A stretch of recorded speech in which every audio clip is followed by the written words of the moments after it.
Hi everyone, this is Dr. Catherine Kelly, and as normal, I'm doing a video for you this morning, but I wanted to kind of turn the attention a little bit to the shooting that happened in DC yesterday because, this has left, there's so much going on in the world, but this incident for me has left me really thinking even more so about kind of how the world is falling apart.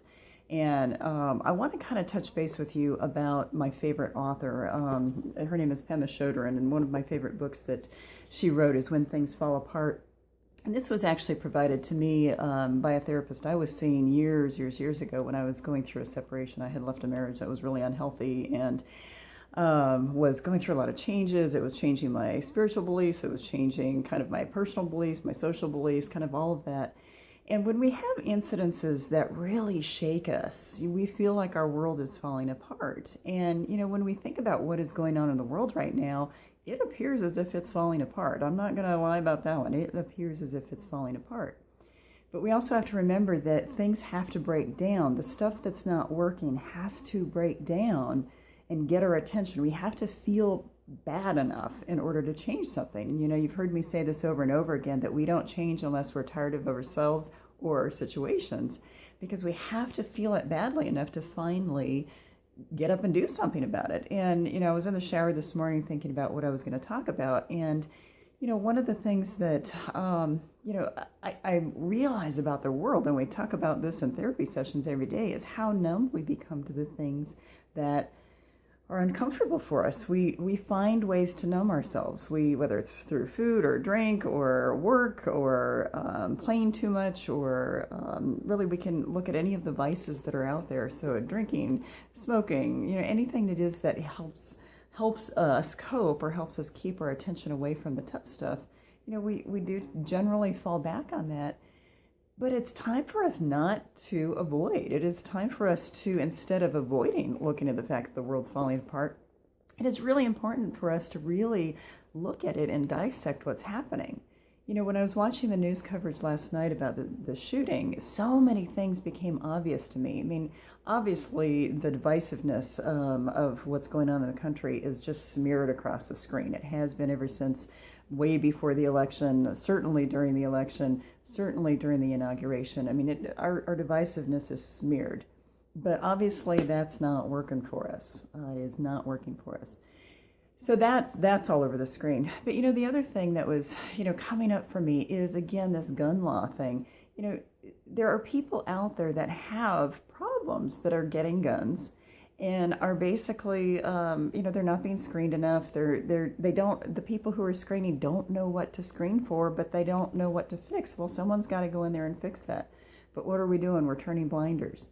We are turning blinders to the fact that there is such a division between the political parties, but we're supposed to be the United States. So, these are just political examples, but I want you to take that down into your own personal example of what are you avoiding? When things are falling apart in your life, what are your go-tos? What are your coping mechanisms? And are those really helping you? Because those don't help us evolve. They put the pause button on our life, and they keep us from moving forward. So, I'm the eternal Pollyanna. I continue to hope and to have faith that all of this stuff that's going on in the world apparently needs to happen in order for us to wake up and get our attention. So, unfortunately, unless you're willing to take off the blinders and willing to stop with the coping mechanisms that are making you turn a blind eye, this stuff will continue to happen. And, to me, it all goes back to, are you loving yourself the most? Are you taking care of yourself? Because then we don't get into all of this stuff that's happening out in our world. And our soul's evolution is all about us lining up, but look at how much is falling apart. There's so much falling apart in the world. But it's because each and every one of us is allowing ourselves to fall apart. We are not attending to our souls. We are not attending to what it is that we need to do to line up. Again, my book about aligning with spirit for radiant living, we're not lining up with ourselves. And so this is where everything is falling apart. So I want you to take a really hard look at what you are doing to avoid life and start working toward getting that stuff out of the way so that you can look at life and look at what's falling apart so that you can actually rebuild and be conscious in your evolution to move forward and be proactive, because we can't fix the world out there. We've got to fix it in here. And unfortunately, so few people are willing to do that. So I think it is really time for us to take a hard look at if we're fed up with how the world outside of us is falling apart, well, then we better darn well start looking at what is falling apart within us and work to fix that. So I know that felt like a lecture. I'm sorry about that, but this thing last night, really, watching the news last night, really started to stir me, because we've got to get our acts together. And when things are falling apart, we can't just let them fall apart. We've got to do work, or then we're really going to regret things later. We know this about our personal lives. We know this about weight. We know this about smoking. We know this about drinking. We know this about spending.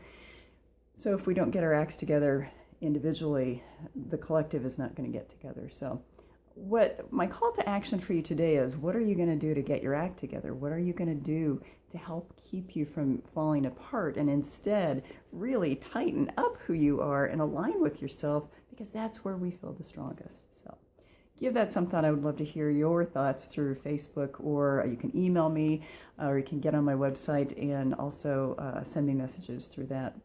And that website is www.drkatherineTkelly.com, and all of my social media connections are on there. So I would love to hear from you. And don't let yourself fall apart, and breathe your way through it, but start working towards your evolution. Have a great day.